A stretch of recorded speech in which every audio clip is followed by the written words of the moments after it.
Bonjour, bonjour, bienvenue sur la chaîne Prono 974 pour une nouvelle vidéo concernant le Loto Foot 7 numéro 186 du nom. Celui que nous avons fait pour la reprise hier, il y a eu deux erreurs, qui nous fait faire un 5 sur 7 avec Leeds, qui était notre base, qui ne passe pas, qui se fait éliminer en Coupe Carabao. Et la deuxième, la victoire surprise de Midtjylland face au Boy de Berne, pardon. Donc deux erreurs qui nous font, voilà, malheureusement, un 5 sur 7. Nous allons donc persévérer et continuer pour ce soir avec le numéro 186, donc avec des matchs de Ligue 1, un match de Ligue Carabao en Angleterre et les quarts de finale de qualification à l'Europa League. Donc comme vous pouvez voir, les pronostiqueurs voient quand même quelques bases. Wolverhampton, Bâle, même Marseille, Wolfsburg et le Milan AC. Donc l'indice de difficulté 3,60 pour cette grille de ce soir sur 10. Si vous n'êtes toujours pas abonné, s'il vous plaît, abonnez-vous pour nous 974. Cliquez sur la petite cloche, abonnez-vous, vous recevrez l'ensemble des vidéos. Et d'ici la semaine prochaine, on recommencera nos paris également montantes Parions Sport. C'est parti. Alors, la grille que nous allons jouer ce soir, elle va se jouer en 4 grilles et sera composée de 2 bases et de 5 doubles. Alors, la première des bases, je l'ai mis sur le match entre le KS Kukuchi et Wolfsburg.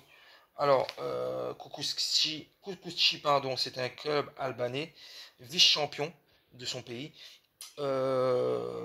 Ils reçoivent donc l'équipe de Wolfsburg sur un seul match, puisque ces quarts de finale de qualification vont se jouer uniquement sur un match. Ils vont recevoir les Allemands de Wolfsburg. Donc, Wolfsburg qui n'a toujours pas commencé le championnat allemand, mais qui reste sur une belle victoire 4 buts à 1 sur le terrain d'une équipe de deuxième ou troisième division Allemagne, en Coupe d'Allemagne. Donc, Wolfsburg est déjà en rodage, est déjà prêt. Et cette équipe albanaise va vraiment souffrir, je pense, ce soir. Donc, ça va être difficile pour eux. Et je mise sur une victoire sec de Wolfsburg. La deuxième base, je l'ai mis sur le match entre Shamrock et le Milan AC. Pareil, déplacement du Milan en Irlande. Le Milan, ben, c'est une valeur sûre. C'est une équipe qui a fait un bon recrutement et qui, je pense, va, ben, enfin, on l'espère, va s'imposer en Irlande, pardon, face à une valeureuse peut-être équipe irlandaise, mais qui n'est pas du tout au niveau du Milan AC. Donc voilà nos deux bases. Le premier double, je l'ai mis sur le match entre Marseille et l'AS Saint-Etienne. Donc Marseille ou nul. Deux équipes qui ont commencé leur championnat avec deux victoires. Ces deux équipes ont également un match en retard. Marseille a, reste sur une très belle victoire au Parc des Princes. Je les vois très mal commencer à grappiller des points à domicile. Laisser par exemple Saint-Etienne gagner, je ne le conçois pas, je ne le vois pas. Mais par contre, Saint-Etienne avec Claude Puel a fait un ménage au niveau de son effectif et ça a l'air de bien prendre puisque Saint-Etienne reste sur deux victoires en deux matchs en Ligue 1.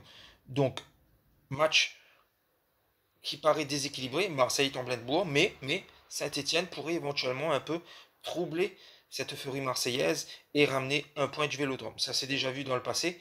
Donc, prudence, prudence. Marseille en priorité, mais Saint-Etienne pourrait éventuellement créer une demi-surprise en ramenant un nul du Vélodrome. Donc, 1 ou N. Le deuxième double, Wolverhampton Stoke City. Alors, c'est un match de Coupe Carabao en Angleterre. Comme nous l'avons vu hier, Leeds, largement favori, s'est fait surprendre à domicile. Donc, c'est pas forcément une priorité pour Wolverhampton, cette Coupe de la Ligue anglaise. Euh, Wolverhampton a quand même bien démarré son championnat avec une victoire 2-0 sur le terrain de Sheffield.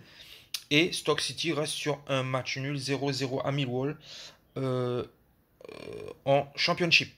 Donc, priorité, on dira encore une fois à Wolverhampton, mais comme c'est peut-être pas un objectif en ce début de saison, pourquoi pas une demi-surprise également de Stoke City. Donc, 1 ou N. Le troisième double, je l'ai mis sur le match entre le Servette et Reims, 1 ou 2. Alors, Reims reste sur 3 matchs en Ligue 1, un nul et 2 défaites. Ça commence déjà à être compliqué pour ces Rémois. Ils retrouvent l'Europe avec des années et des années qui n'avaient pas participé à une Coupe d'Europe. Donc, c'est un grand pas pour ce club. C'est les retrouvailles avec l'Europe. Mais le Servette de Genève, au même titre que le FC Bâle ou les Young Boys de Berne, ce sont quand même des références suisses. Donc, attention à cette équipe du Servette. Qui au deuxième tour précédent, a battu 3-0 le MFK Rosenberg. Et donc, c'est une équipe qui est déjà en forme, qui joue déjà bien à domicile. Et à part cette victoire, il reste quand même sur également 3 matchs et 3 victoires. Voilà. Donc, une équipe en pleine confiance qui reçoit Reims, qui retrouve l'Europe, mais qui est en difficulté. Mais je sais que les Rémois veulent disputer cette Coupe d'Europe. Ils vont tenter de tout faire pour s'imposer. Donc, un ou deux. Le quatrième double, NK Osijek face au FC Bâle.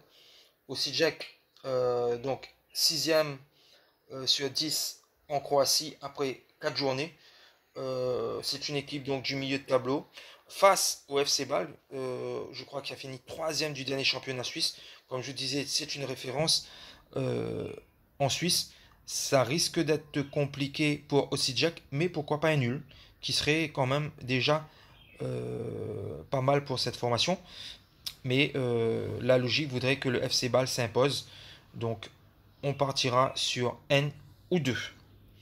Et pour finir, le dernier match, Borac Banja face au Rio Ave. Alors le Borac Banja Luka, sincèrement, ça me disait rien au niveau scène européenne et même scène nationale. Euh, il est à l'heure actuelle classé 4e sur 12 en Bosnie. Mais la particularité de cette équipe, c'est que elle a joué 4 matchs à domicile et elle reste sur 4 victoires. Voilà, donc 4 victoires à domicile sur 4 réceptions pour Bora Banja Luka.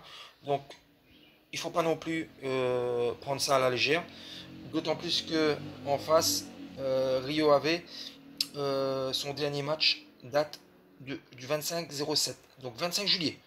Donc ça va faire près de 2 mois que le Rio Ave n'a pas joué de match, que ce soit en championnat ou en amical. Donc c'est un peu l'inconnu pour cette équipe, même si sur le papier et par rapport à son championnat, elle est, je pense, supérieure à cette équipe du Borac Banja Luka. Donc Borac, pour une belle surprise peut-être, s'imposerait face au Rio Ave. Mais on privilégiera quand même également la possibilité pour Rio Ave de montrer sa supériorité et de se qualifier. Voilà, donc vous avez en plan la grille pour ce soir. Je vous souhaite à tous de bons pronostics et de bons gains. À la prochaine, au revoir.